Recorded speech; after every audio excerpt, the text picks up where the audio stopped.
ke siphakamiseni izandla sivule lenkonzo yaphezulu kwentaba eGologotha. Ufanelwe Nkosi udumo, ufanelwe udumo, udumo lokufanele. Wewedwa inkosi ephakemeyo, ungumbusi wababusi,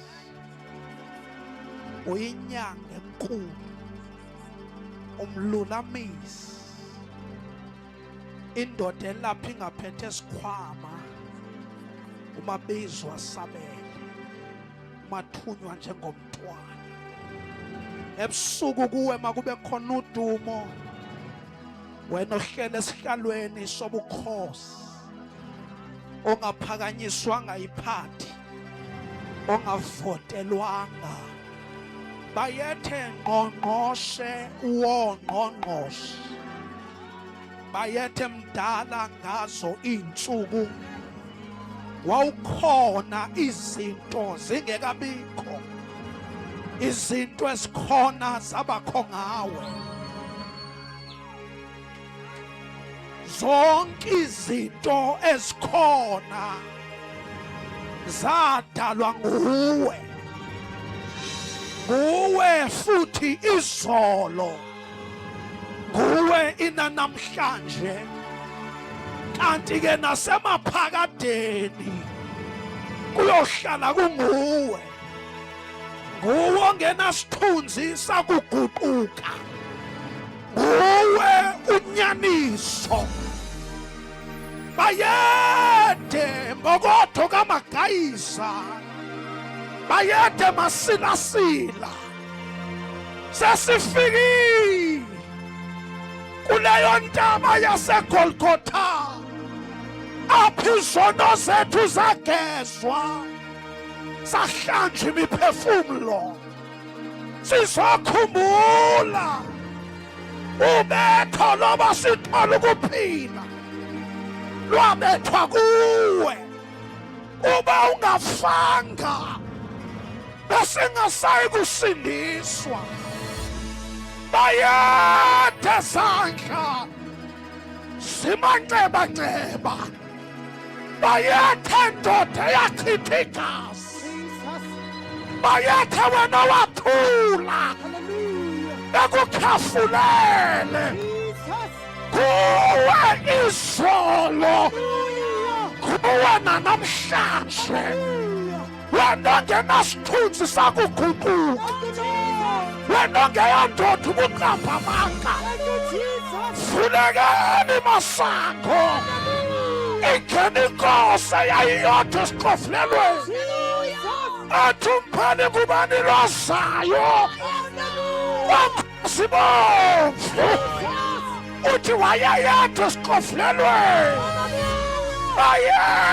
Bayethe Yesu langa lokukhulunya, bayethe Yesu langa lokukhanya, bayethe, bayethe, bayethe, bayethe, bayethe, bayethe. Thank you, Lord. Thank you, Jesus. Namasha Hallelujah. sizokuthumisa ebusuku, Oh, yes, Lord. sibonga wasenzela kona. Hallelujah. Sikuzokunikeza uzuko Jesus. lukufanele, kubani onjengawe, kubani ofana nawe, kubani onjengawe, kubani ofana nawe. Akekho onjengawe, akekho ofana nawe. Uyingcwele, uphakeme, ulungile, uphakeme futhi ulungile, ulungile, ulungile, ulungile. Yesu ulungile. Jesus. Hallelujah. Uvula umlomo wakho na umnikeza udumo. Mama kasama kapahasuta hena kasana mahasuya hina kapato suta kata hena asuna namaha hene hina hanuna hasa hina kapaya husa hena bakusa paya adomliga sutoma. Hallelujah. Hallelujah. Hallelujah. Hallelujah. Hallelujah.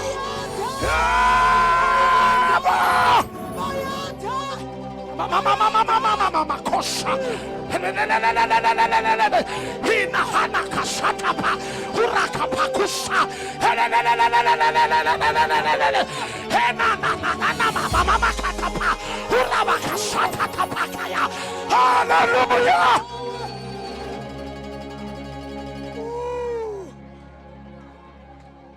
Hallelujah.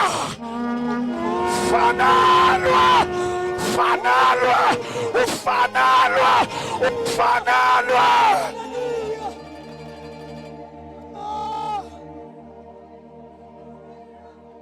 Thank you, Lord. Thank you, Jesus. Thank you, Jesus.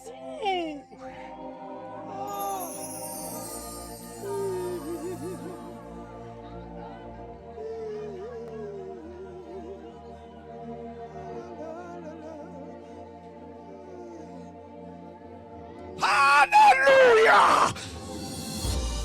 Hallelujah. Hallelujah.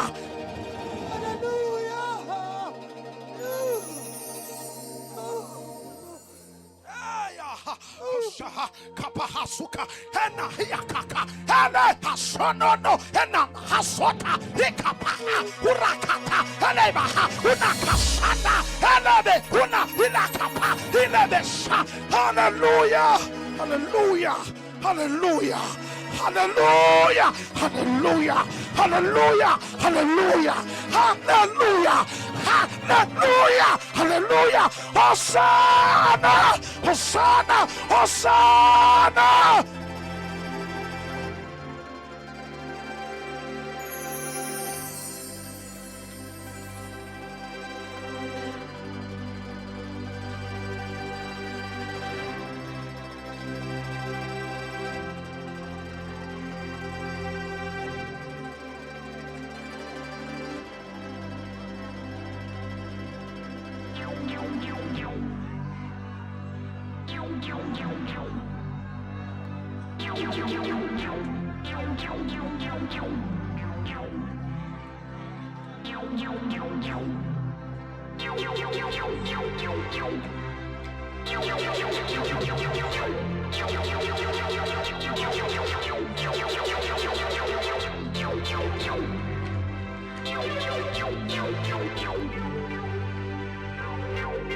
Hallelujah. Hey, hey, now, hey, Usha.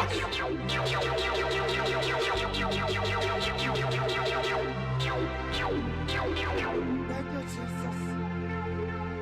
Hallelujah. Thank you, Lord. Thank you, Jesus. Thank you, Jesus.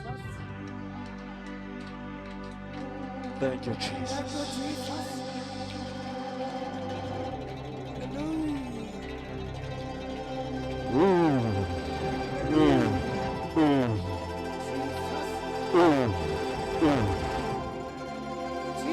Hey! Hallelujah. Hallelujah. Hallelujah. Ubala! Ubala! Ubala! Ubala! Ubala!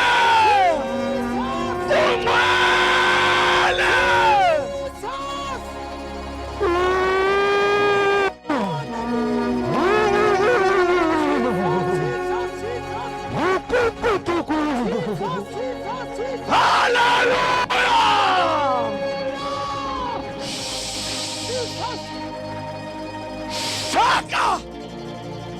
Shakaka.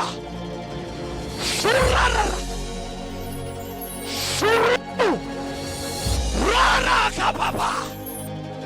Hey, hey. Harabababu.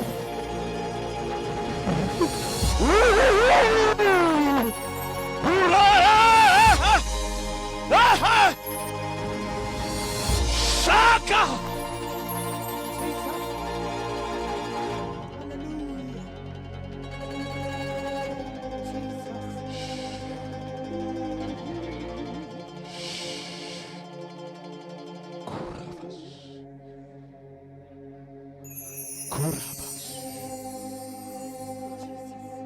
Kapuria badush. Rakuta babakush. Akekeka kukurika di papa. Arere. Okoi. Arroy. Are supia. Shoo.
Thank you, Holy Spirit.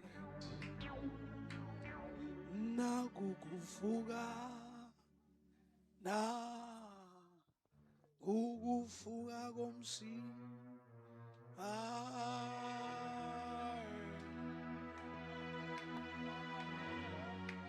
na ubomi na ubomi obuvuna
kusikia kenge tumiso imani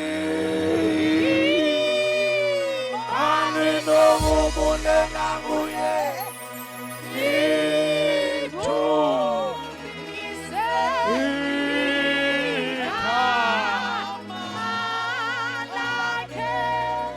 sinilentoya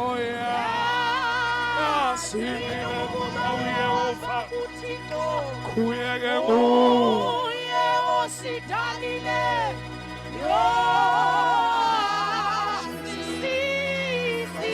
thina bantu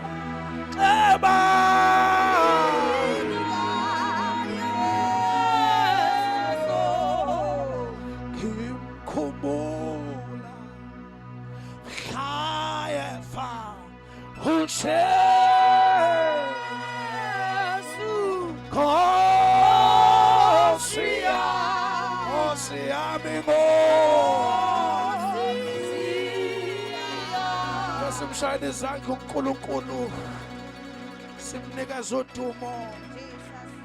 Thank you, Lord. Singahlala phansi bathandekayo egameni lenkosi uJesu. Ndithanda bathandekayo xa siqala lenkonzo yasentabeni sichaze kafishane why iPhasika. Why iPhasika? Yini iPhasika? Why kungathi senza isketch? Uthi uYesu umyalelo wakhe, the last sermon kaJesu, uthi makuyohlalwa etafuleni. iBhayibhile lithi wahlala nesitha sakhe uJudas Iscariot, wathi phakathi kwenu omnye wenu uyondithengisa. Kuthiwa wathatha isonka wasihlephula wathi thabathani nidle, not nitye, nidle. Ngumzimba wami lo owaphulelwe nina. Ngamaxesha onke, ngamaxesha, ngezikhathi zonke, usuku uba nisidla lesi siqu, niyokwendenzela ukundikhumbula. You will do this in remembrance of me.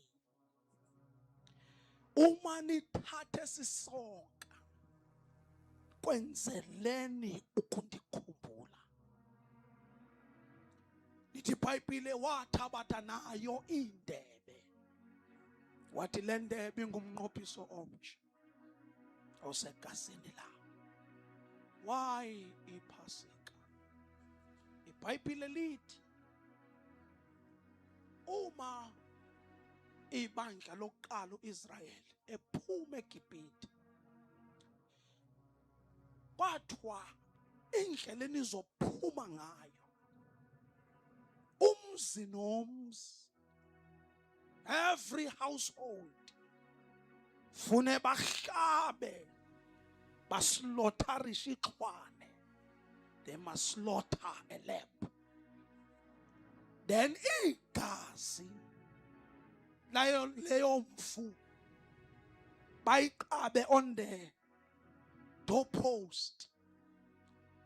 Uma ingelosi yokubhubhisa ifika emzini, ingalitholi igazi, yongena idestroye omdala nomncane. Thixo wamazulu,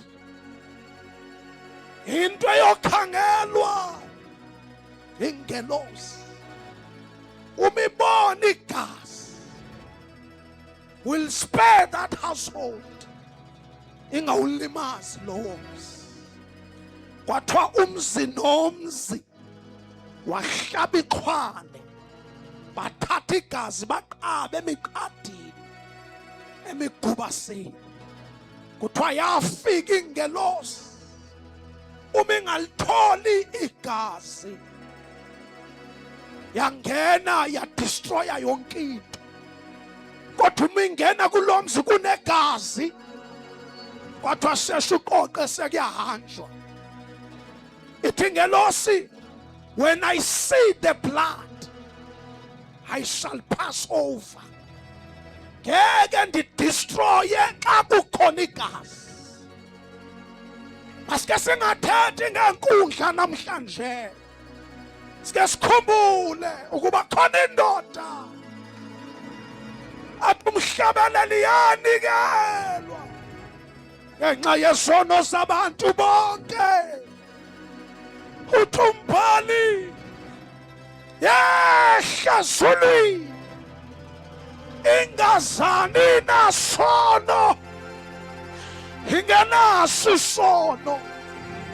Babuza abantu abasezulwini bazothina emhlabeni, yasuke yaziphendulela yathi gqirha alifuneki kwabaphilileyo, kodwa lifuneka kwabafayo.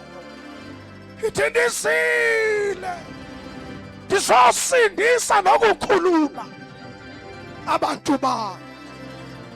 Babonile abantu be-ANC besenza ispeech nge-21 kaMatshi, kukhunjula into eyenziwa ngabantu, belwela umzabalazo. Kodwa busuku eMlazi sizabuka iqhawe lethu elenyuka entabeni. Uthi umhlabeleli wayehamba engakhalazi, evuza igazi, kunandatha eyalinywa emhlana, kunandatha eyahlathulwa, kunandatha eyathwala umqhele wameva.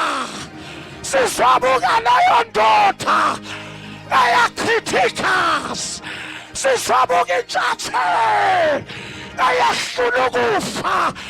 Sasisazonwani, sasifila, kodwa kwafika ikhasi elihlula amakhasi embhokhwe, elihlula amakhasi enkomo. Ikhasi likaYesu linenisandla uma singakhohlwa sinjenjenje. Likhasi asiphuzi avenze khona, likhasi asithakathwa, likhasi sizomemeza indoda ayalinyazwa.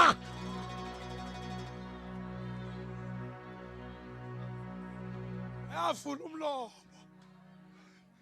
yathi,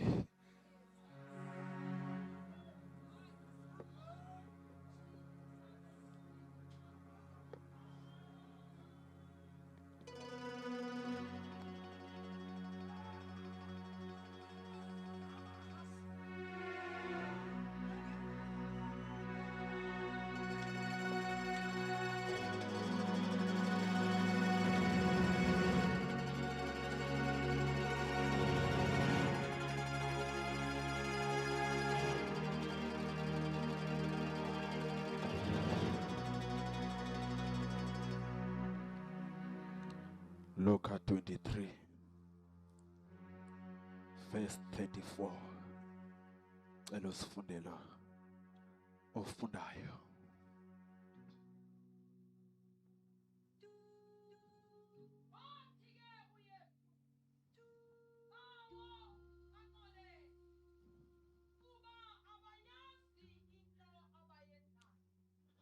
Siva uYesu ethetha lamazwi.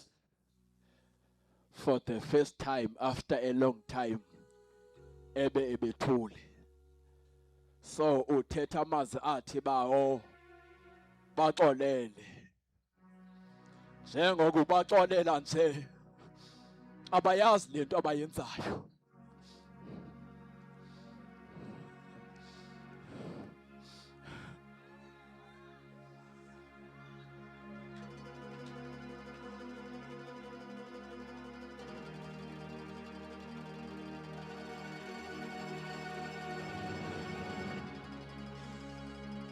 Ndiyazibuza umbuzo umfundisi uMkheyi. Uba why uzothi lento abayenzayo abayazi? Ngoba xa ujonga they were so prepared for lo msebenzi awenzayo. Bebe winning. Bayithathile imali yabo ukuthenga umuntu ozobakhombisa uYesu. Ngoba babasonge story sabo. Kwanyanzeleka kuyo finance. Wankonkozwa. Kodwa kwasezimali simenjani? Sidinga ifunds ezispecial. Ziallocate ukuze sithenge umuntu ozosibonisa uYesu. Why Yesu sithi lento abayenzayo bayazi? Yonke imaterial banayo. Kukhona izabhokho ezocingo ezibotshwe ngamathambo. Kukhona namadoda ayitrainiweyo for lo msebenzi. Ngoba bayayazi lento abayenzayo. Bamthatha uYesu. Bamsa kwaKhayefa. Wafika uKhayefa. Wamgqithisa kwaHerodi. Endleleni bavuma ingoma yodwa. Mbathelele. Makafiswe lo muntu. Makaguziswe lo muntu. Asemdingi lo muntu phakathi kwethu. Asiyazi le mfundisi sifike nalo muntu. Usho njani Yesu balento abantu abayenzayo abayazi? Ababesebenza bathatha leave. Kodwa sifuna ukufocusa kule ndoda. Babangazi njani lento manje. Thatha bakhona oyi-1 kwaba bantu. bayaziyo le nto utsho njani Yesu aba bayazi le nto ndiyamthanda ezulwini uthi bathethelele bamgqithisa kwaHerode bamgqithisa kwaPilato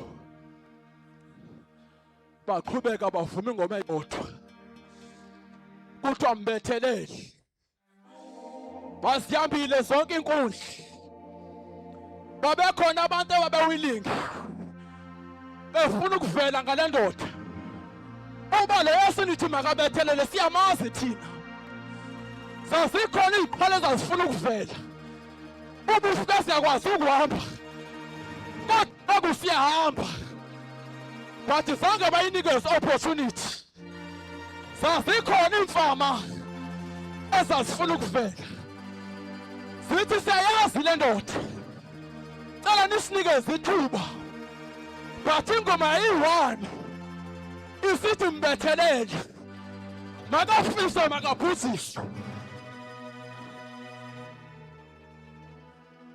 la mazwi Yesu uwathetha ekusimo esingena kujongeka inyama ngaphakathi ayiseli ngaphandle sele bethe 29 days umzimba wakhe lijaja ligazi ingathi ngatsho emlasi ndithi ingcakonke ezozikhonkwane ingcakonke sasabhokwe esancingo but ikhona into ayifihliyo ebantwini kukho into ayisithelisiwe between abantu noThixo there was a gap between abantu noThixo kwakukhona udonga noba abantu babephila bengenalo uxolo baqhubeka benza into zabo bengenalo uxolo noThixo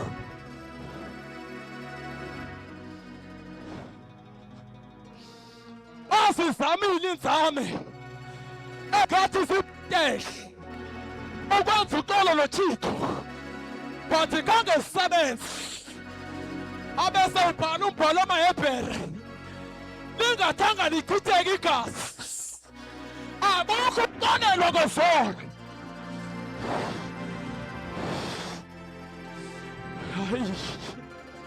hayi bakonele abayazi into abayenzayo babephila abantu lungekho uxolo Yesu uzakwenzani emhlabeni uzakwenza uxolo phakathi komuntu noThixo uzakwenzani Yesu uzalungisa into eyonakale edeni uzarestore umuntu ndiyambuyisela ebuthixweni baphila abantu baphila esolweni baqhubeka abantu besenza izinto zabo bephezu kwesono engenalo uxolo noThixo siphethe udaba loxolo ngoba seyithetha lamazwi esithi bawubaxolele ngoba bayazi into abayenzayo uyayibona bhuti odwa zikhona izinto ezebiweyo ngexesha lokukhonza kwethu kukhona into ezikhonzayo kodwa zisilahlekele siyazinciba isuthi but uxolo sinalo ndiyavuma siyathomoya but uxolo lukho ezinhliziyweni zethu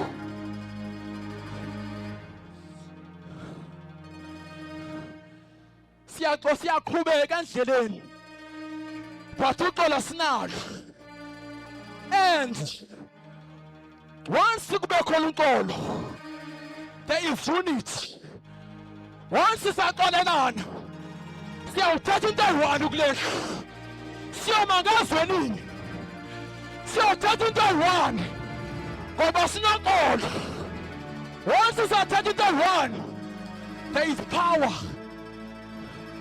unity is an power We are so powerful. Sinamandla thina. Siphethe into enkulu thina. We are carrying into heavy. Inkulu into esiyiphetheyo. The South Africa itenisa down. Lento esinayo. But ingxaki asinalo uxolo. Ubhuti wethu utshona ngapha. Usisi Mapiko utshona le. Kodwa siyakhonza Yesu. Yes. Esimkhonzayo. This is the Prince of Peace. Yindoda yoxolo le. Yathi isimo singavumi. Yafeza uxolo. Yathi isitshwa isinisala. Yathi bawubathethelele. Masibuyele ku-drawing board. Masiyabeni siyozikhangela. Mamnamba nganiyohlabelela kanjani? Ningathethisani. Niyohlabelela kanjani? Haphi lo Thixo ozokwehla. Ungamthethi usisi sonke. Sidinga uxolo kule nto. Asifuni into ezininzi. Kushinyeliwe. Bathi masihambe siyakwenza uxolo. Masilungise inhliziyo zethu.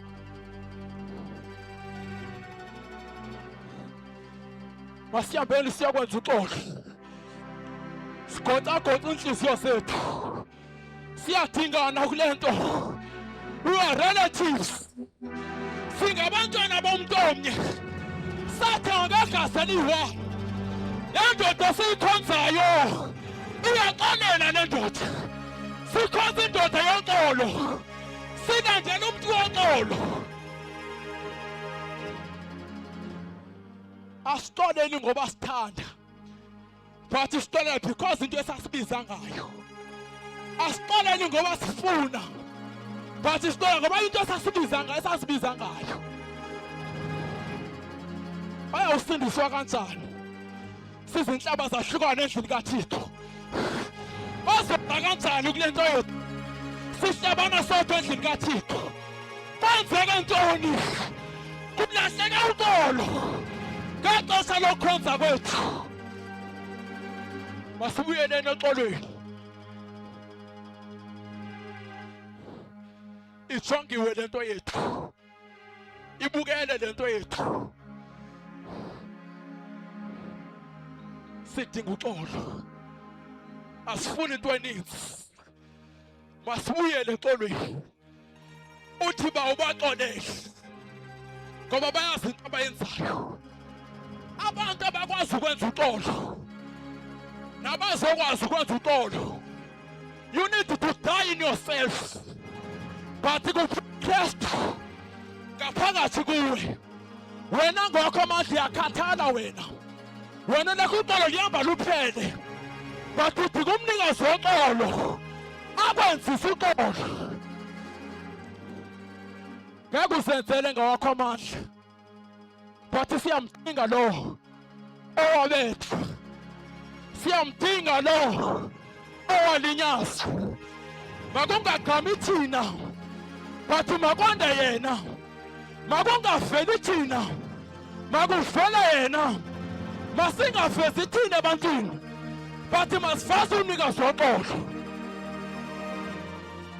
Sidinga umnikazi woxolo. Sabuyele elixolweni. Xa kumusa uSimapika apha ngaphambili.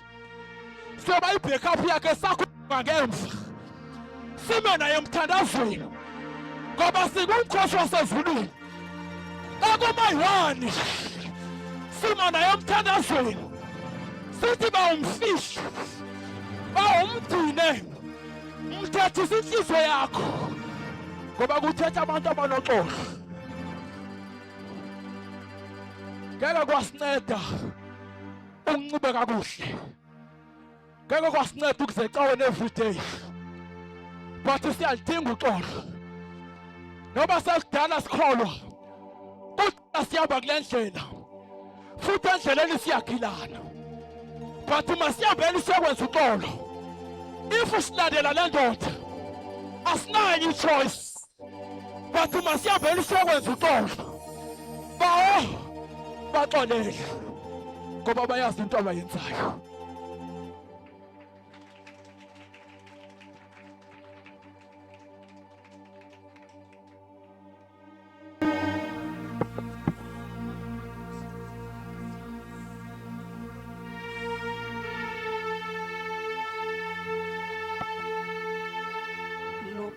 Luke 23, verse 43. Ngifundele.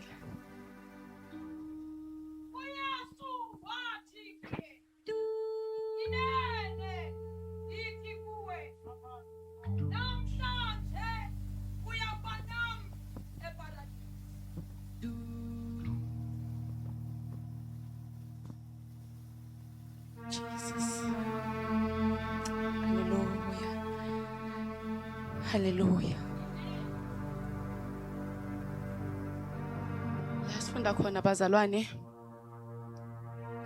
Siza uJesu ethi impela namuhla kuyoba nawe paradise.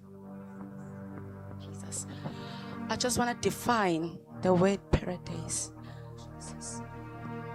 Tengena. No, I had to Google it.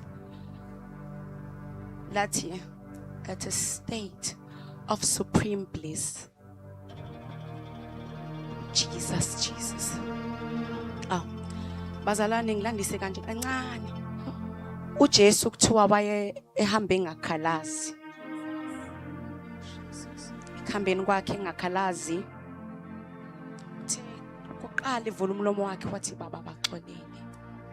The Bible says he was with two criminals. Gebenge ezimbili. Esinye ecaleni ngaka left, esinye ngaka right.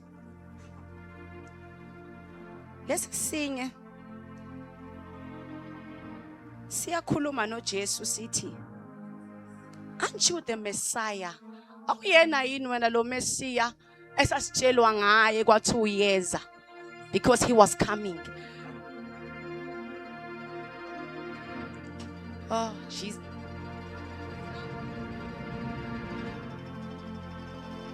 and then he continued. Akhulume noJesu. Athi ukuthi uyena ngempela. Why ungayisindisi mesusindisa nathi? Akhulume. Akaqedanga. Uyakhuluma running his mouth because he doesn't understand. Angenelele because uJesu wayethule, he understand the assignment. Athi mayitshela abafundi bakhe athi sinkwa sami sokwenza intando kaBaba wami. He understand. Aphendule ongalapha ka right, because I believe he was on the right hand. Athi awumsabini na uNkulunkulu noma usuye kufeni. Abuye athi Jesu uzongikhumbule uma sungena embusweni wakho. Oh Jesus. Inombuso indaba inombuso. Athi uzongikhumbula uma sungena embusweni wakho. Because there is a kingdom esiya kuyona bazalwane. Oh hallelujah. Fika. Jesu, there was a second time. Oh Jesus. Hey, he was crucified. Second time, I just imagine in pain. You need to talk in pain. Oh, yes, I was but he had to talk. Oh, and he opened his mouth. Surely.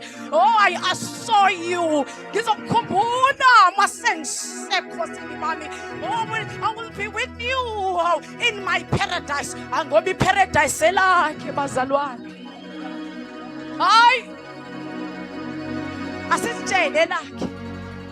We believe ngoba mele sicacise maninga makhosi kodwa lilodwa iparadise. Lilodwa iparadise. There is one paradise. Bazalwane lilodwa. He had to respond wathi ngizoba nawe. There are two types of people mangifunda lencwadi. Ngiyambuleleka ukuthi kunabantu ababili. Because yes, his grace is sufficient. Kepha simephi? Yes, wenzile umsebenzi eCalvary. Kepha simephi? Because he died. Uthe ifike grace. because they didn't understand ukuthi kwenzakalani la. Even uPilate aka-understandanga. Wathi angiyitholi into eyenza lo muntu kufuna kabulawe. Ngakho-ke makunga-understandanga uPilate, the Roman centurion omkhulu, ngoba kaqalanga kuPilate, bakhona aqale kubona. Kwamele ukuthi indaba yakhe understandwe. Abantu abakhulu ay-understandeke emhlabeni. Aka-understandanga uPilate. Aka-understandanga uPilate. Ngaba bazange ba-understand. Beyobani bona beyigebengu. But it took us to surrender kuNkulunkulu. Surrender what you know, bazalwane. Iphose kuye. Uyayazi inkinga.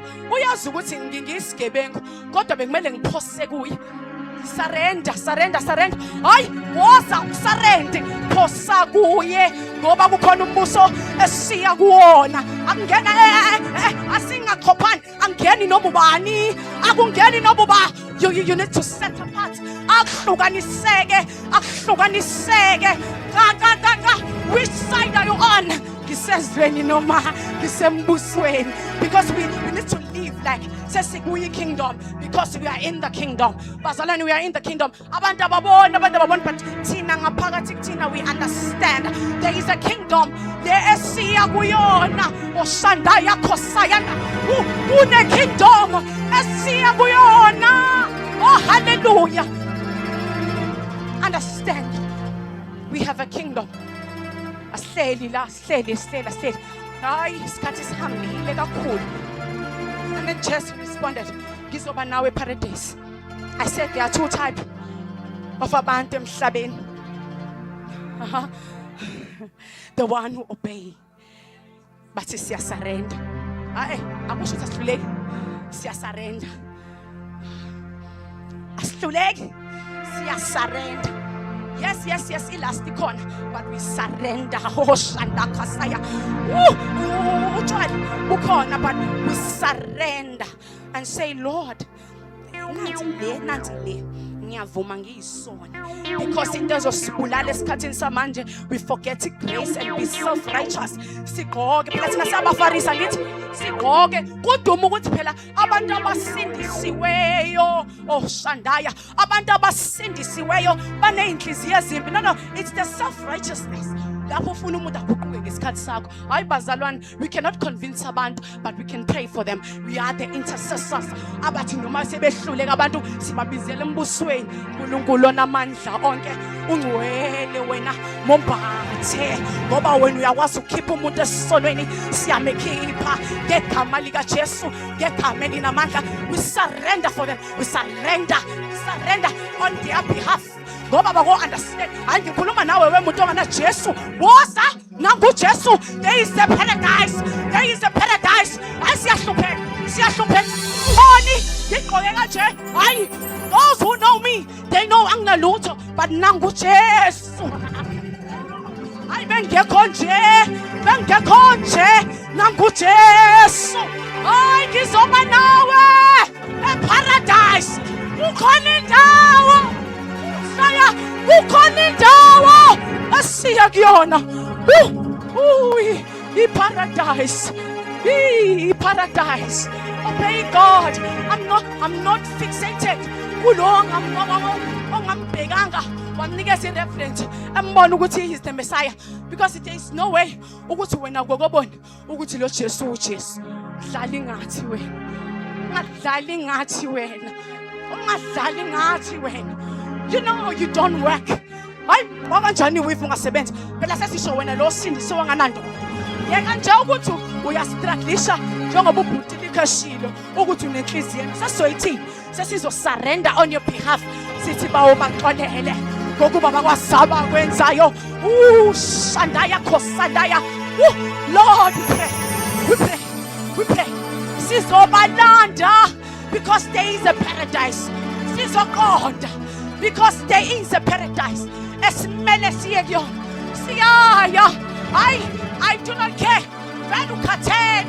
It's been 20 years usindisiwe. Now usayibona lento isindiselwe. We had uNkulunkulu ngoba siyaya. Awukholwa yini kuNkulunkulu? Awukholwa yini kuye? Jesus. Baqalekisiwe ababeka ithemba labo kubantu. He's supreme. He's supreme. Udinga ukuba siguqe ngamadolo. Sithi yebo siyizoni, but we understand. Lo umsebenzi owenze eCalvary kwakuba thina sishintshe, because the other criminal repent. Hayi uyena ke urepent esengasanaso nesikhathi ukuthi kusasa hayi ke sengimele ngigqoke ijazi ngiye esontweni, sengimele ngifold iBhayibheli ngiye esontweni. He didn't have time.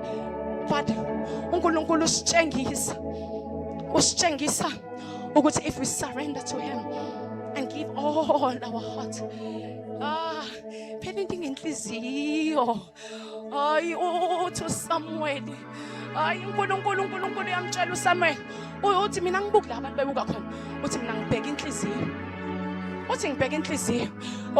Wayefuna ukuyogcoba ubhuti kaDavid. Unga understand, because kuNkulunkulu sinento, sinendlela.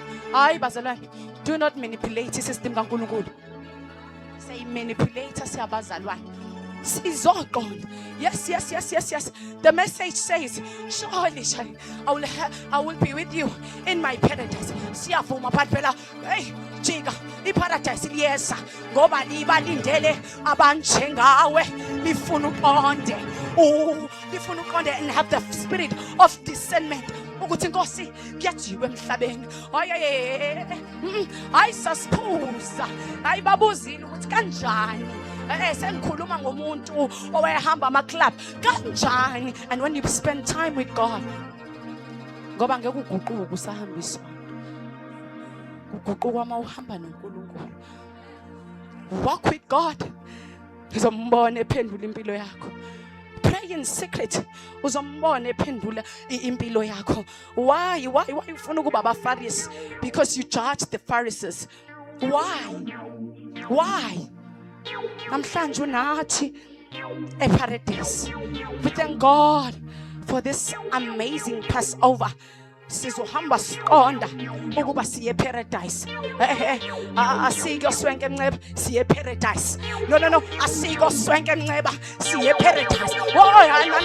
Asiko swenke Mnceba siye paradise. Mhlawumbe ngisho asiko dla, because even gluttony, it is a sin.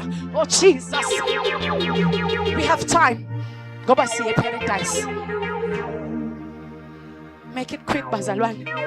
You don't know the time, the hour. He will come like a thief in the night.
Oh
Sizofunda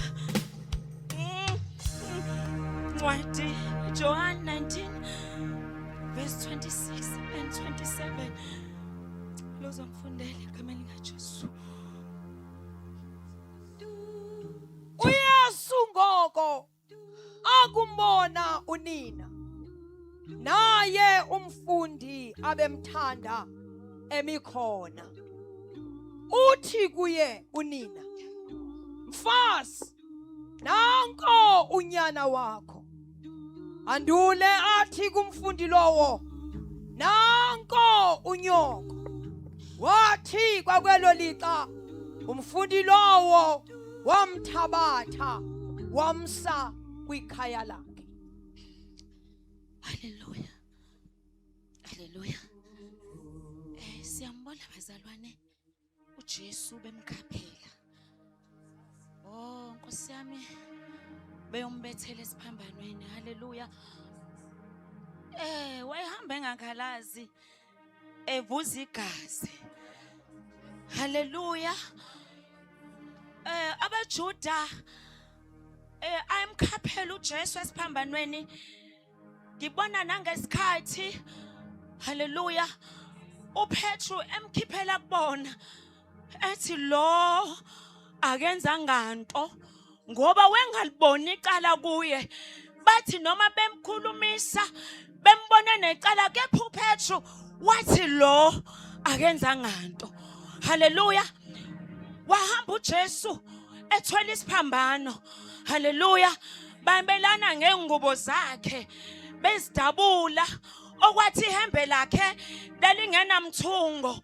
Balithatha balenza inkatha okuzoba isikhumbuzo. Hallelujah. Siyambona uJesu ngaleso sikhathi wayephikelele esiphambanweni. Hallelujah. Edatshuliwe umzimba wakhe ulinyiwe. Hallelujah. Kepha uJesu uthememe esiphambanweni. Hallelujah. Asangaza phela amandla. Bathi noma sebemdwengulile bemshaya bemthela ngamathe. Hallelujah. Kodwa zangaza phela amandla.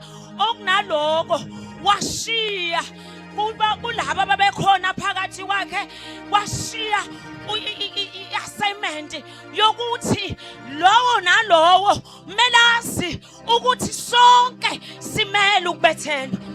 Hallelujah. Simelwe ngondlela ezingafani. Kodwa uJesu uthe noma sebembethelile wathi baba baxolele. Hallelujah. Thande kakhulu kulonda methi baba baxolele ngokubaba wazi abakwenzayo.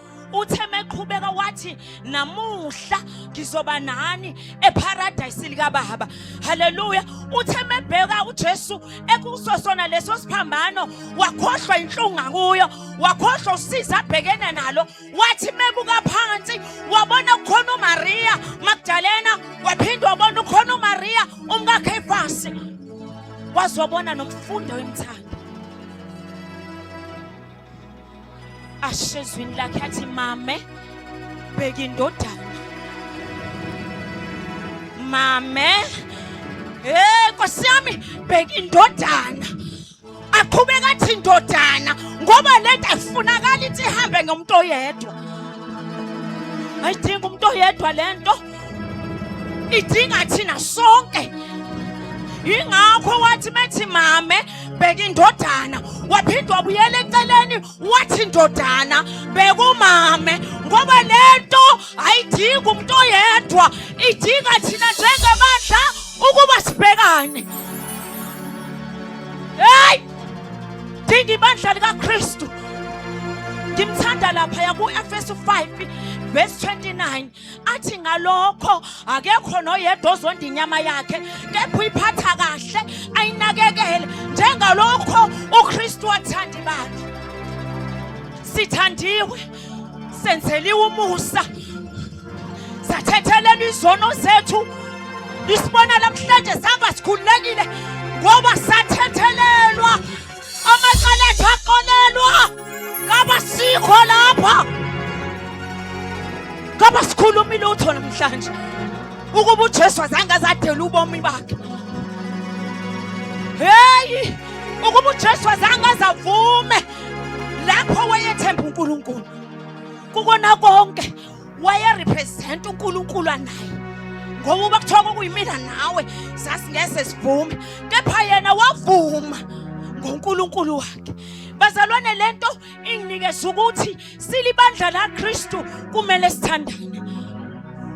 Bayangena abantu la enkonzweni emabandleni baphume bengasizakalanga ngoba thina asinalo uthando, ngoba thina asikwazi ukunakekelana. Kepha uShilo ezwini lakhe wathi mame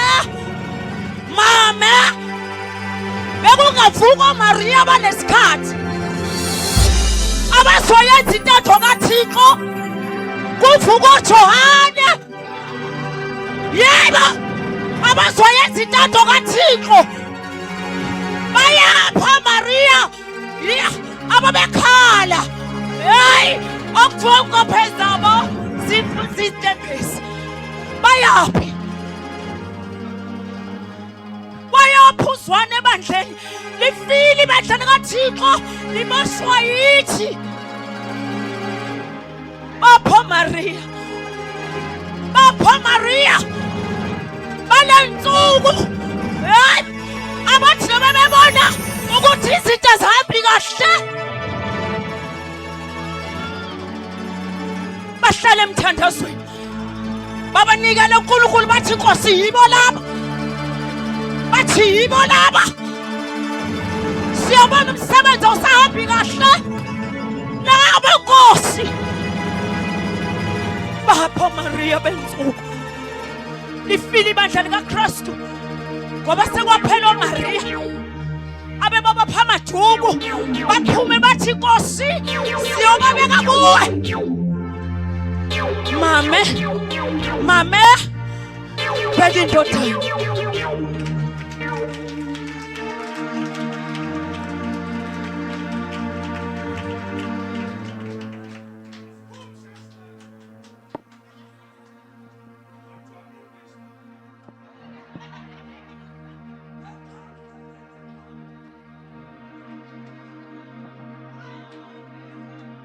Hallelujah. From 45 it says, from noon until 3 in the evening. What happened? Darkness came over all the land. Ikala kanjalo lento. Darkness came over all the land. Ndizawuthetha ngaloo ndawo. Xa iqhubekeka ithi about 3 now in the afternoon, kusemnyama, siyambona uYesu phaa crying in a loud voice saying, Eli, Eli, lama sabachthani, meaning, my God, why have you forsaken me? Why have you forsaken me? Why have you forsaken me? Kusemnyama. Siyamva Yesu khwaza ngezwi elikhulu. Sadly, I don't have that loud voice kaYesu. Kodwa uthi Eli, Eli, my God, my God.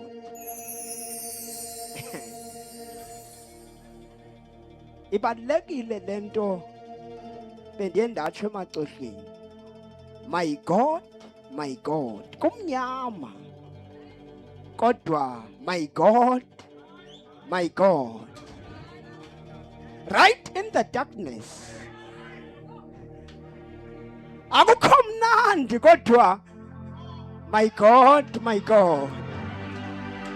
My God, my God. Hey. Hey, hey. Nemese kelebe sintakadaba. Namaka sakadaba siaka.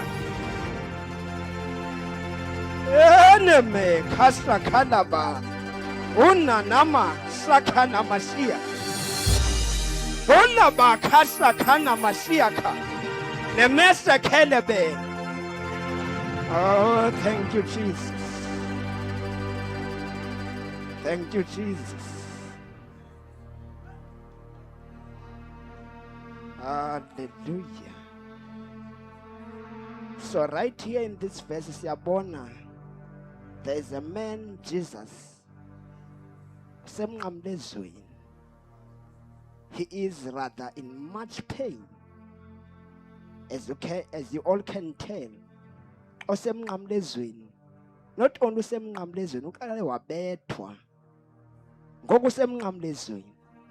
so we see him crying in a loud voice. Nguyesu lo ente abekuthethwa nam kuthiwa Jesus knew the presence of God. Now suddenly ubona ipresence lekaThixo ayisekho. Kutheni nje? Why all of the sudden? Ubukade uhamba nam nje Thixo. Why ngoku ungasekho? Ndiyaqonda uba iquestion iyafika kuYesu leyo. Kutheni ngoYesu ungasekho nje? Yes, ndisebuhlungwini. Yes, ndine-assignment nje. Kodwa kutheni ndingasakuva ukhona nje? Ubukade uba nam behind me. But ngoku wena usekho. Kutheni kunjalo nje Thixo? Bendiba wena ungutata wami. Bendiba wena unikhathalela. Kodwa kutheni ndingakuva? Why am I no longer feeling your backing? Awusekho emva kwami. Kutheni kunjalo? So sethi wake watsho uTata Thompson esithi uYesu lo kwakuyindoda yomthandazo. And xa wayethandaza uYesu, xa wayethandazela abantu uYesu, there was a backing of God behind him. Isandla sikaThixo sasiloko sisemva kwakhe, backing him in whatever he did. Amazulu ayemngqinela, agreeing ukuthi inene lo ngunyana kaThixo. But kwesi sihlandlo the presence is gone. Kutheni Thixo ungasekho nje? Mhlawumbe baninzi are asking the very same question. I was once a woman of power. I was once a man of prayer. But right now when I pray, I no longer hear you speaking to me. Kutheni kunjalo nje? Kutheni kunjalo nje? Mina bengade ndithi xa ndithandaza izinto zenzeke. Kutheni ngoku zingasenzeki nje ezo zinto? It's high time that you search yourself. There has to be a reason. Initially you had hunger for God, right? You had hunger for God. Umfuna uThixo futhi umfuna ngawo wonke. But now he gave you something, a gift. Fundis, and he gave you what? A gift. You are a worshipper. That's a gift. Yeah? You speak in tongues. That's a gift. And you can pray. That's a gift. And now, xa unikezwe i-gift, sethi i-gift into endikuphe yona, it is yours. Andiphinde ndiyithathe. Doesn't matter wenzani, loo nto leyo yakho. And xa uyisebenzisa iza kusebenzela. Uyijongile i-gift then uyinikezile yakho. So you can do with it whatever you want. But ngela xa sibifika i-gift uyibambe lento. He was present. He was present. Uthi ku-Isaya, uThixo lo simkhonzayo akekho kude kokubana angeva. Andithi indlebe yakhe le ingekho kude kokubani ingathini ingeva nesandla sakhe asisifutshane ukuba singathini singesindisi. But here's the catch, zizenzo zenu zizono zenu. That's number one. Zizono zenu, izenzo zenu ezibenze ubuso bakhe basithele. The reason you are no longer hearing from God is because of something you might be doing. Khona lento yenzayo. Khona lento yenzayo. Kuthiwa eBhayibhelini endiyifundayo, we must remain humble and it under the mighty hand of God, and he shall lift us up. But now when unale gift uyinikezwe, you are no longer exalting God as the creator, as the one who gave you the gift, but you I can sing, I can play better than any other person. But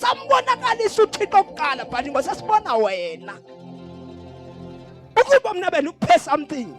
Now ubonakalisa mna before kuvele gift yakho. Ndizosuka mostasela uzibonakalisa because I'm no longer needed.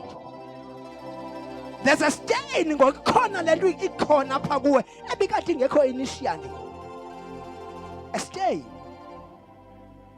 So into ekwazi ukususa the presence of God apha kuthi most is sin. But ebukhulwini kakhulu, it's pride. It's pride. It's pride. Yeah? It's pride. Kulento sikuyo, we must remain humble. Submit to God. Submit to God. It doesn't matter what you can do, but submit to God. Nguye ozokuphakamisa. Lento le unayo akuphela kwa into angakunika yona le zininzi, but keep on submitting to God. Mayingapheleli apha lento.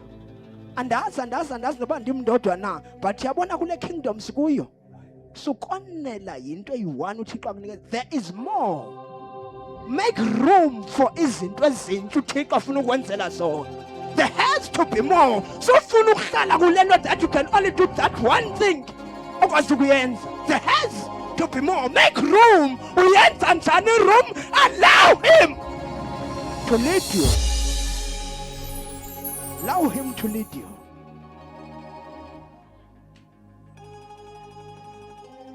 So you remain humble. Bengithixo okulwelayo. If singayijonga nje le ndaba kancinci nihlale phansi, kukhona a battle with the Philistines and the Israelites. Kukhona the main source of the Israelites' power, their king, that is the ark of God. So whenever babesiya beyolwa, the ark of God was kept in the safe place, the safest place, yala tabernacle, ark of God. So one day, as Baba behamba beyolwa, they decided to take out the ark because impile babeyila yayinamandla yayiphezulu. What happened? To fast forward, the ark of God, Baba defeated number one. Number two, the ark of God was taken from them. Now they are no longer with the ark of God. They are without the ark of God. So when Zekan in the process, we see kusuka umuntu empini uyarepotela abantu uEli onyana baka Eli ababini batheni bafile. Jonga into ezibulela uEli. uEli ufika reportelwa, hayi ke siluzile empini. Number one, kakwenzeke into kuEli. That didn't move him. That didn't surprise him. Kuyaphinde kuyarepotwa futhi onyana bakho ababini Eli, those you value the most, bathe nabo bafile. But lonto khange move uEli.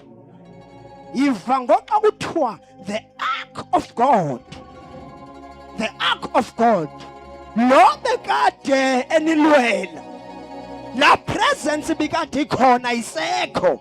What happened to Eli? He died. Right there and then, he died. Meaning without the presence of God, we are but defeated. We no longer have the power. We can no longer stand on our own. You need the presence of God to keep on moving. To keep on moving. So we see Jesus crying, Eli, Eli. And we are call, my God, why have you forsaken me? His presence is no longer there. So when you can see that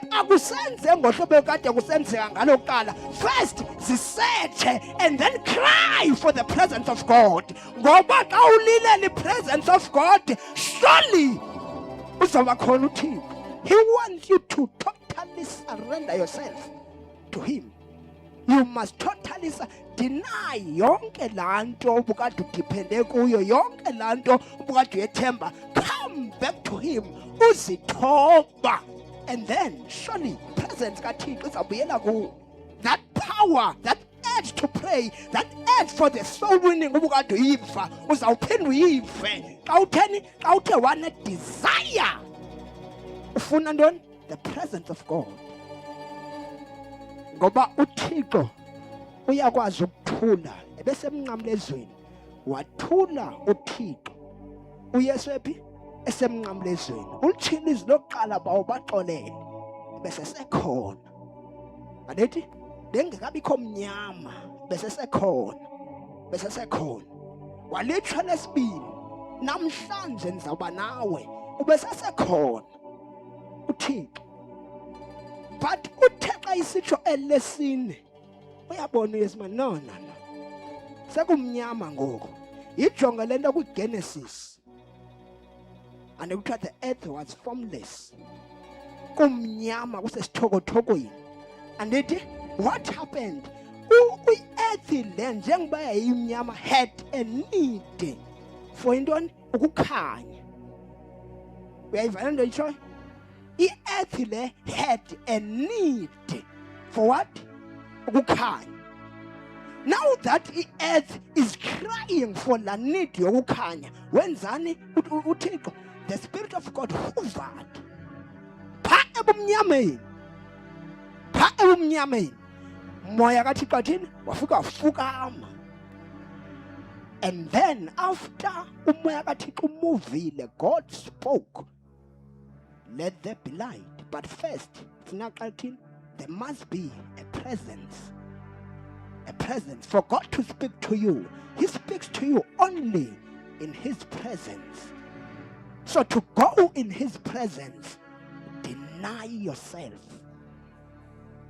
Deny yourself. Surrender. Izinto mfundisi ezithathwa ebandleni. The only things izinto eziphezulu uSathana athekayo, it's prayer. Number one. Aphinda atheke ntoni? Your worship. Wazi ntoni uSathana xa atheke izinto? Uyazazi uba as these are the pillars ezibagcina abantu besiya in the presence of God. Because in prayer, inyama iyafa, you crucify the flesh. When you worship God, the presence yakhe iba khona. So uSathana akayifuni laa nto. Why attack nje mostly the worshippers, mostly the prayer warriors? Uyayazi uba their source of power intoni? I-presence. U-attacker i-worship, a-attack intoni? Umthandazo, in order to kill what? The presence of God. Ithi iBhayibhile xa nisehla, flee.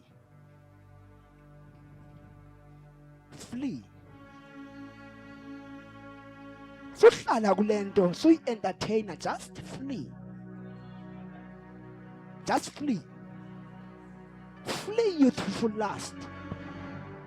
And if ufuna ukuphila ngcwele wena ufuna ukuphila uThixo, flee kwezinto ezi ukade uzi-entertainer. Flee, zibaleke. ezinto ezizophazamisa i-relationship yakho noThixo. Isono siyayithintela insebenzo kaThixo. Engasebenzi noThixo yintoni? Sisono. So flee kwezi zinto. Vumela uThixo asebenze.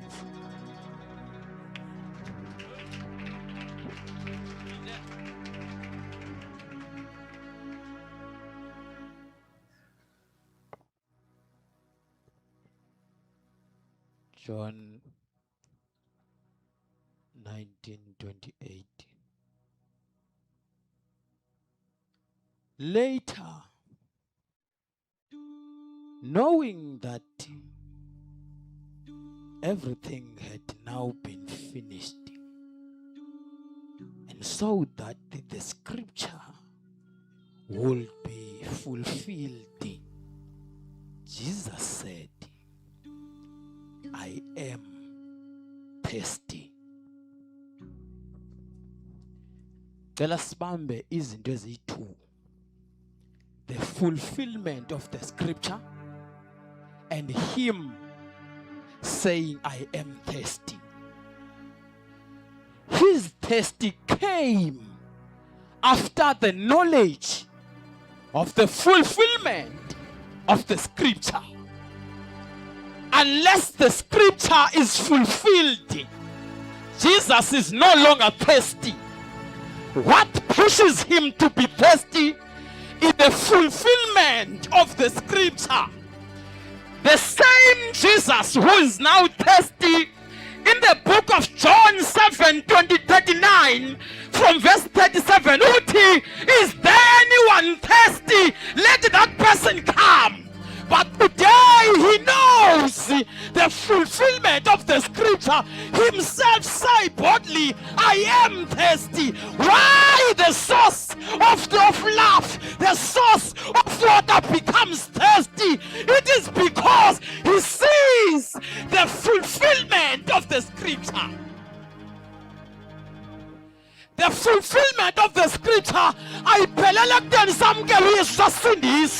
but the fulfillment of the scripture in the book of Deuteronomy 23, verse number 14, would keep the camp clean. It Joel chapter 2, verse number 12. It keep on coming until every hindrance is removed. He is not thirsty only for the souls that are not saved, but for the fulfillment of the scripture from the individuals within the church. Kuyenzeka basindiswe, kuyenzeka bakholelwe, kuyenzeka kuke namhlanje, but the fulfillment of the scripture is the matter and the content of the thirsty of Jesus.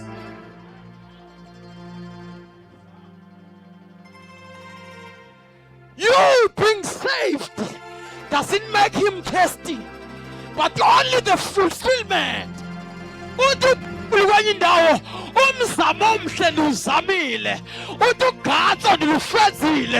Now that is the fulfillment of the scripture. That is why he is thirsty. He will never be thirsty for you until the scripture is fulfilled. What are the requirements of the fulfillment? 1, you must be filled with the Holy Spirit.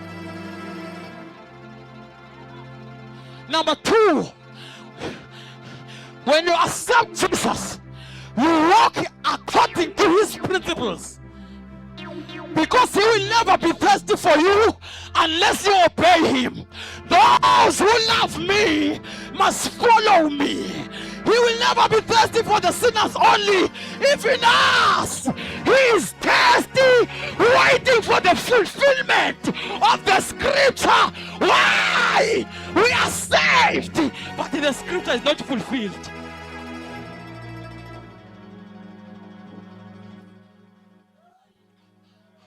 Uthi Jeremiah, as a sign of the fulfillment, uthi mna ndithi sendifuna ukuthula, because the scripture is not fulfilled. Kube khona into endiphushayo eyenza noba ndingafuna ukuthetha ndithethe. Uthi xa iqhubeleka ukuthi Nkosi wena undihendile ndahendeka. Uthi bayahlekisa ngami bathi impilo nkulu. Uthi nami ndiyafuna ukuthula kodwa isuka ngaphakathi for the fulfillment of the script. I am thirsty. Number 2, xa ufunda kuthiwa oonyana bakaKhora bafika kowabo banikezwa i-announcement kwathiwa your dad is no longer alive. Kuthiwa the first thing they did, baya kule ndawo afele kuyo bathi we know and understand akekho omnye uThixo bengenza lento. Kuthiwa bahlabelela ingoma bathi njengendluzela ilangazelela amanzi uyafuna umphefumulo wethu until the scripture is fulfilled. He can be thirsty. He cannot be thirsty because I'm coming to church. Akasiftwa ukuza kwami enkonzweni kodwa usiftwa yi-fulfillment.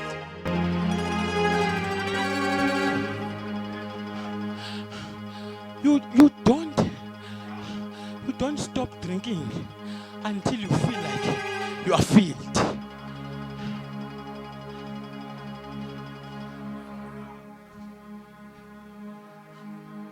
Yes, he was thirsty for the souls, but he's more concerned about where the souls are coming. Akuncedisi uba bayolandwa if the scripture within is not fulfilled. Bayafa besizwa bebulawa ukuthi apha ngaphakathi the scripture is not yet fulfilled. Ezinye zezinto eziveza the fulfillment, there must be peace. Ezinye zezinto eziveza fulfillment makwazi uba namhlanje siba naye. Ezinye zezinto eziveza the scripture to be fulfilled is the unity. Wake bahamba nababili endleleni bengefani until the scripture is fulfilled. I am thirsty.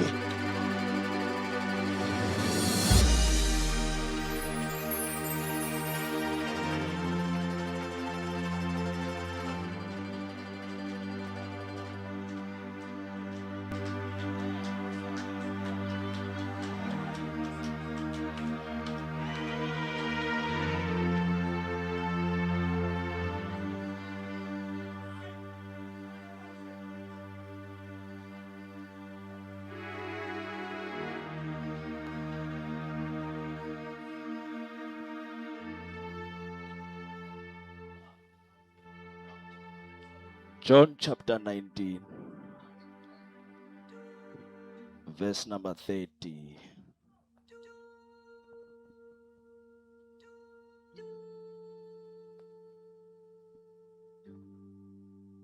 Xa ngoko uYesu wabeyamkele iviniga, wathi kugqityiwe, wathoba intloko unikela umoya wakhe. Xa eseyamkela iviniga esethe ndinxaniwe, ebona uba yonke ke ngeyinto iphelele, wathi kugqityiwe.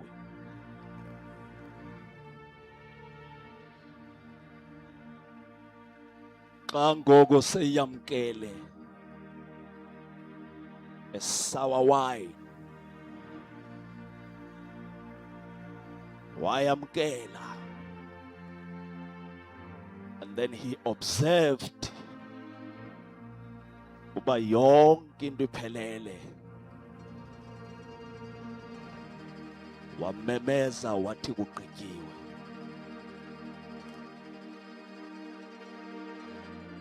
Wayesithi xa esithi kugqityiwe,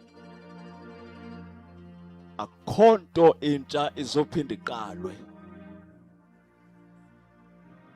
akho nto iyenye izophinde iqalwe. He was putting a full stop. Even the devil ayikho into angayiqala, ifile ivaliwe, akekho zophinda abhala into entsha. sekuzothiwa kugqityiwe mama uGwabeni iqalephi kaloku umuntu waxabana noThixo egadini yase-Eden wahlukana noThixo ngenxa yokona.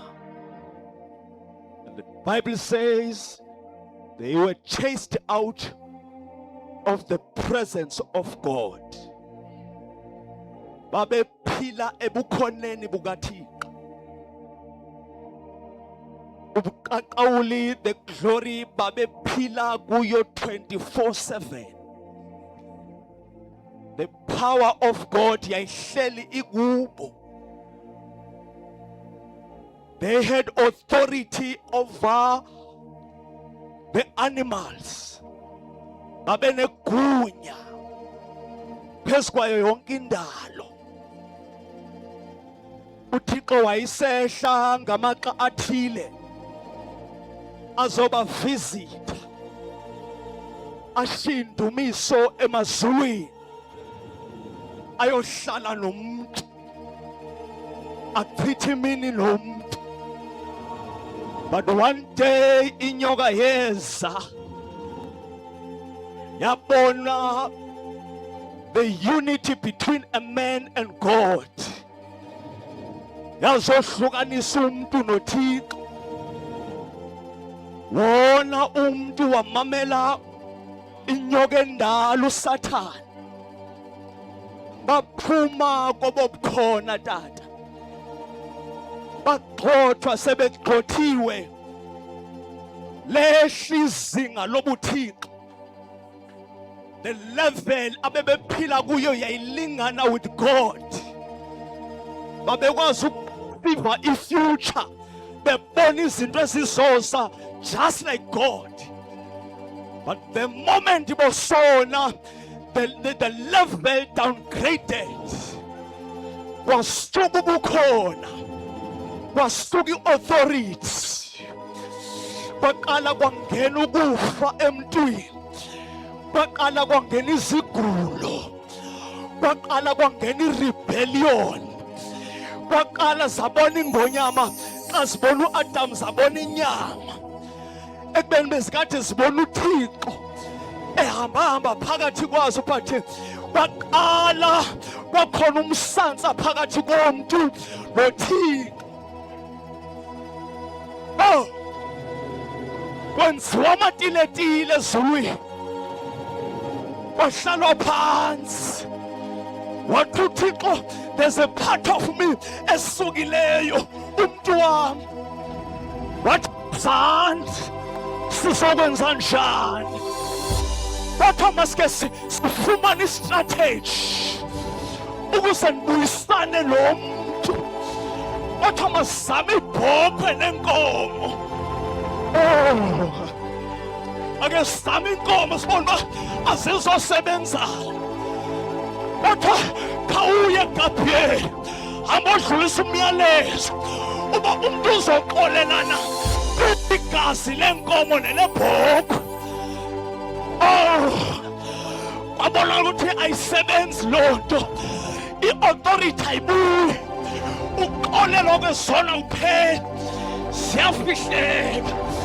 Azange ezinye iinzalo asebenzanga ezi. From Genesis to Malachi kuzanywa kungalungi, kungekho nto elungayo. From Malachi to Matthew, 400 years ethula uThixo engacommunicate no-Israel, ecabanga ukuthi ndizoyithini le nto. Bathandekayo, ecima 400 years there was no voice. There was no voice for the prophet. Matthew chapter 1. Wathi uThixo khanibuye futhi. Mkhosi wasezulwini. Awebhokhwe awasebenzanga amagazi. Awenkomo awasebenzanga. Sizothuma bani emhlabeni. Ndiyafuna umuntu abuyele kum, kodwa nandlela sizoyithini lento. Yaphakama inkangala, waphakama inkosi yamakhosi, wathi ndikhona. Lifelile lebhokwe alisebenzanga. Khawunike ichansi tata endiyozama. Yehla laa nto. Andikho interested kakhulu kwizinto azenza. Not interested kakhulu uzawubuyela kanjani umuntu kuThixo. Khona lento eyasuka kuThixo kuzawuthiwani. Where's yes?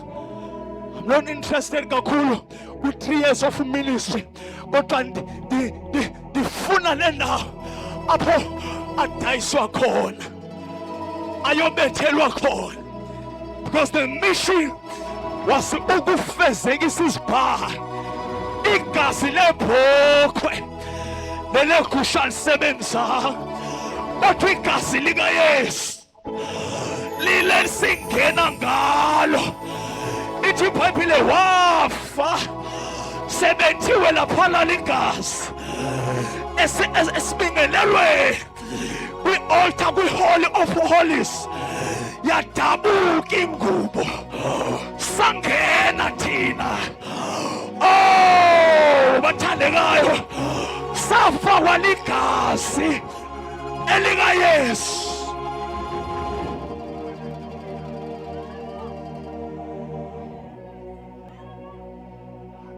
Uthe sesemnqamlezweni wasinga wabheka, wabona oh uphelele, sekugqityiwe. Yakhwaza laa nto, yathi yona nto bendizoyenza seyenzekile. Noba ndinganduka, noba ndingahamba, yawenza umsebenzi yawugqiba.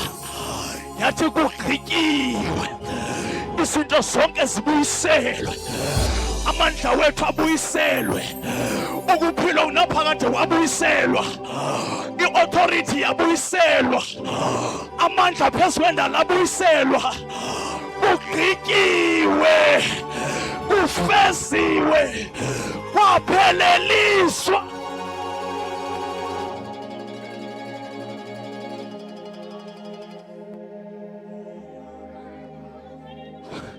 Hayi jonga amen, sutatazela. Gqityiwe. Le ndlela oyihambayo yagqitywa. Uhamba on a finished work. Ufuna uthetha nawe namhlanje, uyakhala awusiboni noba uyaphambile noba uyemva. Don't worry, you are on the right track. Usendaweni erayi. Wagqitywa, wafeza umsebenzi. Gqityiwe, lihlawulile ityala. Ubuyele umntu kuThixo. Ela simugqityiwe.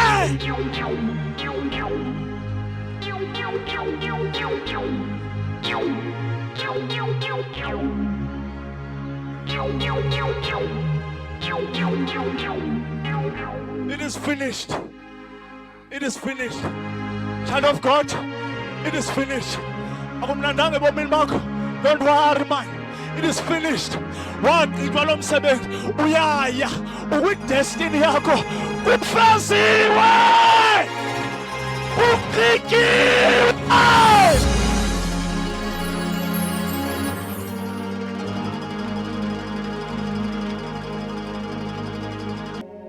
Thank you, Jesus. So uyozifundela ekhaya Luke 23 verse 46 othi emva kokuba usitsho manci usithi ugqityiwe, wabesu Yesu awunikela umoya wakhe. Uthi ubhuti odwa xa ethethayo uthi uYesu wayezovalify but ndinento ethi uYesu xa eyivala ifayile ukhumbule emva ubuvala ifayile engena signature, because ithi iBhayibhile wawunikela umoya wakhe. Emva koko umoya kaYesu iBhayibhile ithi wawunikela, kodwa ivezi uba wawunikela. Siva iBhayibhile ke ngoku kule ndawo yokugqibela kuLuke 23 verse 46 udanduluka ngezwi elikhulu emveni kobethe kugqityiwe, utsho ngezwi elikhulu uthi bawo ezandleni zakho ndiyawunikela umoya wam. Eyona nto ndifuna ukuyitsho xa sesivala okokuba umoya wethu mawungahlali noba kuphi, umoya wethu mawungadaduli, kodwa umoya wethu is safe in the hands of the Father. Ithi iBhayibhile wadanduluka watsho ngezwi elikhulu emveni koba segqityiwe wathi, Father, in your hands I commit my spirit. Ndizomemele bazalwane bami ntotshoyo ukuthi ezandleni zenkosi sihlala kakuhle, ezandleni zenkosi siyanethezela, ezandleni zenkosi iyanavigeyithwa indlela yethu. Bawo ezandleni zakho ndiyawunikela umoya wam. Ezandleni zakho ndiyawunikela umoya. Uthi uDavide ngenye imini ethetha noGadi manci uthi ndidideke kunene, andisayazi neba ndiyenze, andisazi noba manditshone ngapha, andisazi noba mandibheke ngapha, kodwa kuphethe ukuwela esandleni sikaYehova kunokuwela esandleni somntu, ngoba esandleni sikaYehova ininzi impesa. Ezandleni zikaBawo sifumane uthuthuzeleko, ezandleni zikaBawo sifumane impesa, ezandleni zikaBawo sifumane inceba, ezandleni zikaBawo sifumane uthando, ezandleni zikaBawo sifumane ukwamkela, ezandleni zikaBawo sifumane ukukholwa. Bawo ezandleni zakho, ezandleni zakho. Oh, ewe ndibethiwe, kodwa ezandleni zakho. Ewe ndilinyaziwe, kodwa ezandleni zakho. Ewe umhlane wam ulinyiwe, kodwa ezandleni zakho. Ewe ndithumele ngamathe, kodwa ezandleni zakho. Ewe izinto zihambi kakuhle, but Father, in your hands. Oh, this was the last commitment eyenzeka in the cross. Ukuthi noba sekwenzeke, noba sendibethwe kangakanani, noba sendishiye kangakanani, noba sendihlekwe kangakanani, kodwa Nkosi ezandleni zakho ndiyawunikela umoya wam. Siyavala, this was the last commitment. Didn't know. This was the sign of trusting God. This was the sign of the everlasting faith. What about in the midst of the storm? Power in the midst of everything. Ewe kungakathi ndilimele, ewe kungakathi ndilinyaziwe, ewe ibango lam ligwaziwe, ewe ndifuzikazi, ewe ndiwuthwele umlawulelo, kodwa kunale ndawo endikhalela ukufikelela kuyo, kunale ndawo endingarhalela ukufa, ndingakhange ndiye kuyo. Ezandleni zakho ndiyawunikela umoya wam. Oh, sesilimala kakuhle, silimalele ezandleni. Oh, sesihlekwa sihletywa kakuhle, kodwa sihlele ezandleni. Ubomi bethu abusaqhomeke kangakuthi awuyigqithi uyihambo, kodwa sesihlele kakuhle. Sihlela kumane kuthiwa keep going, sihlela kumane kuthiwa be strong, sihlela kumane kuthiwa makwenzeke ngentando. Bawo ezandleni zakho ndiyawunikela umoya. Cela simeni ngenyanga.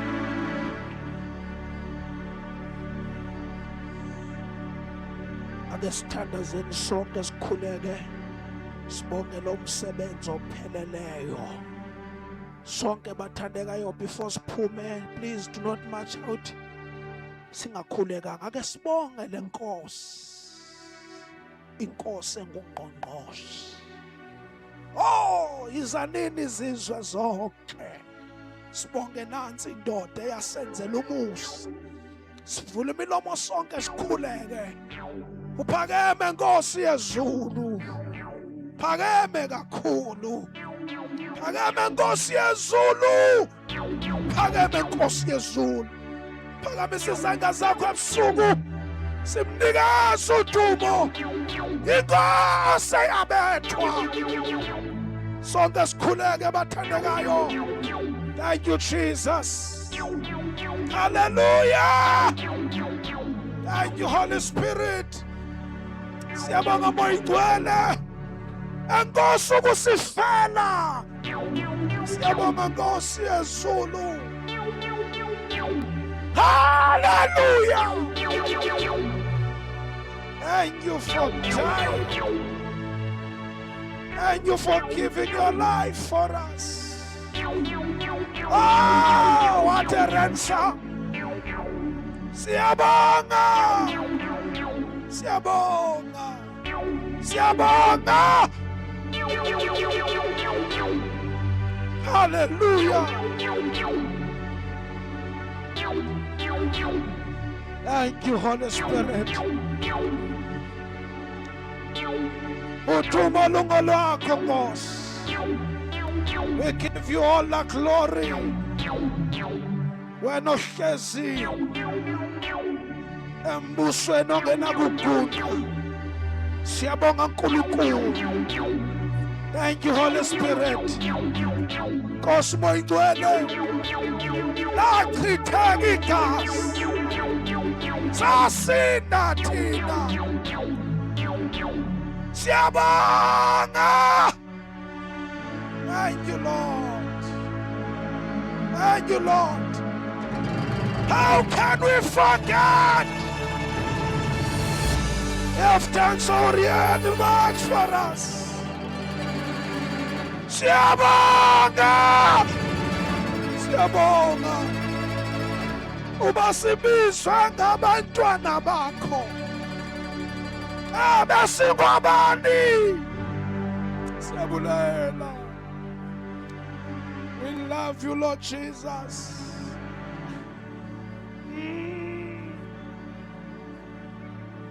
We were foreigners. Oh, kodwa ngoku abantwana bakho. Wafa ngexesha elifanelekileyo. Wafela ama-athalala. Hallelujah.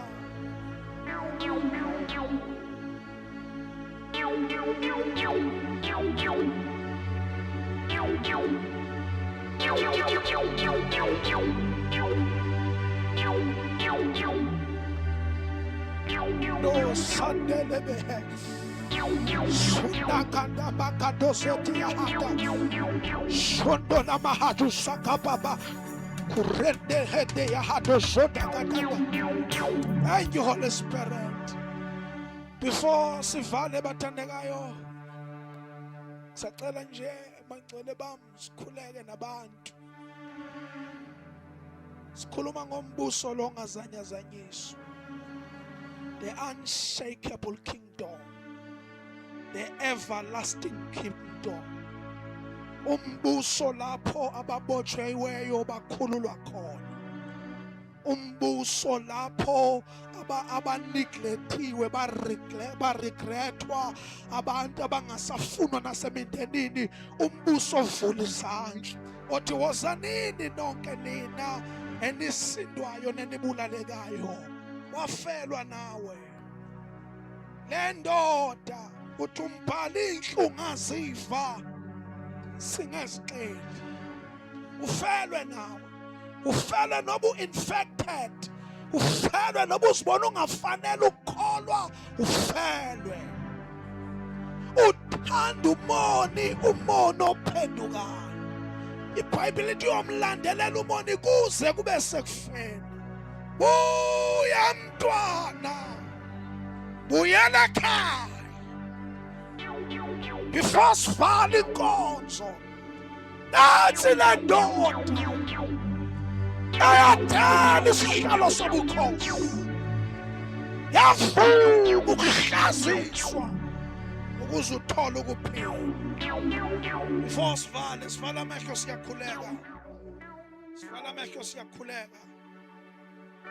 Sibani mic beyi-1. Cela sivale namehlo. I want to pray nomuntu othi ndiyamfuna uJesu. Ngidinga ukumamkela uJesu. I need Jesus in my life. I have tried everything. Akukho lokhu okulungayo. Come and test my Jesus. I don't care nobugula yini. I don't care nobuzibona ungafanelwe. Isango lisavulekile. Akekho yedwa othi ngiyamfuna uYesu. Nothi ngangisindisiwe mina. Kodwa amandla ahamba phela. Cela uphakamise izandla zakho. I want to pray with you. Nalo obuya nereport kadokotela. Othi odokotela bangitshelile ukuthi sekufanele ngiyophila ekhaya ngize ngishone. Akukho lutho okuhlula uNkulunkulu. Cela uphakamise izandla zakho. I want to pray with you. Come to Jesus. Jesus is calling your name. Akekho yedwa othi ngifuna umamkela uYesu. I need to surrender my life to Jesus. And you've got no time. Time is against you. Ufana bagadiwe. Ufana banemali. Leyini ithemba lomuntu ongena Jesu. I want to pray with you. Cela uphakamise izandla zakho. Abanye bana bayazi ukuthi ayikho into abayiphilela emhlabeni. Khona umuntu othi ngiyafuna umamkela uJesu. Sivala amehlo sibonge. Kuhle ke masindisiwe. Enkosi moyingcwele. Izinto ezinhle nezibalekile zivela kuwe. Thank you for this opportunity. Uba sikhumbule into wasenzela yona. Yaphila izwi lakho. Bawe ingcwele siphuma kule ndawo sigcwele amandla. Sibona umsebenzi opheleleyo. Enkosi uNkulunkulu. Sasifile savuswa. Saphucwa amandla sawathola ngokufa kwakho. Enkosi moyigcwele ingako uDavide athi nditheni ngoNkulunkulu. Athi uyini umuntu ubumthande kangaka. Siyabonga ngalomsebenzi. Sikunikeza udumo. Naba abakhonzi bakho. Qhubeka ubagcine. Qhubeka ubasebenzise. We open doors. Ukuba balivakalisa izwi lakho. Athi uPaul zimangala iintsomi zamaxhegwazana. Isikhathi leso ba lithethwe icebo lakho. Heavenly Father, we are praying for them. Qhubeka ubafihle. Qhubeka ubembathe. Sisaya kwiphasika. Use them mightily. Egameni likaJesu mabashumayele kuphila izifo. Enkosi moyigcwele. Siyabonga. Ngesela uNkulunkulu izandla kakhulu.